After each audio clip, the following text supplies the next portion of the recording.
last month kasi nag-rest ako. Yung last ko, 90K. Nakaka 2 months na akong host eh. Diba? Pagka ngayon, pang 3 months ko na, pang 3 sahod ko, pag sumahod ako etong month na to, sana kakayanin, diba? Oo, 90. Di ba ang sarap ng feeling. Parang gusto ko nang Kira, parang gusto ko mag-PK. Sabi ko talaga, ayoko mag-PK. Parang ngayon gusto ko na, Bems, okay lang ba? Bems, tingin mo, may karapatan na ako mag-PK. Ikaw magdidesisyon. Ganon. Ay, hindi sumasagot. Bakit ganon? Ang tagal. Ay, umalis na ba? Bakit ganon? Umalis ka agad. Thank you so much. Pero tingin ko, pwede na akong mag-PK. Kira, siguro tingin ko. This is the moment. Meron na tayo. Kaya nga. Thank you so much, Bems. Diba? Ang galing. Ang sarap ng feeling, di ba? Alam mo talaga, sis Lynn, wala talaga nagbibigay sa akin. Pagka nandito ako, wala, ganyan, kwento-kwentuhan lang, ganun.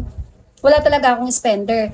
Yung last na ko doon, meron akong kahit paanong spender. Ngayon talaga wala. Kaya nga sabi ko baka hindi ko kayang kumota, pero mukhang kaya pa, di ba? Need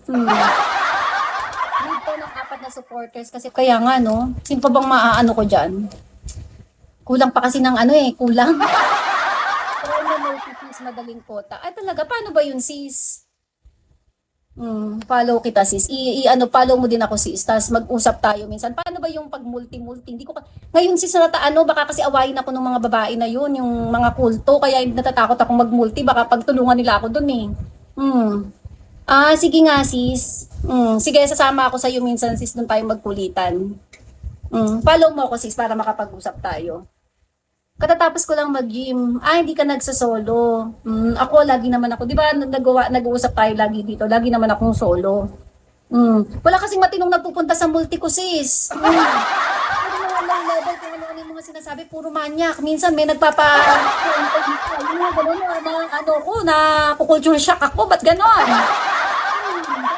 Shower time. Mga ganon, nagugulat ako.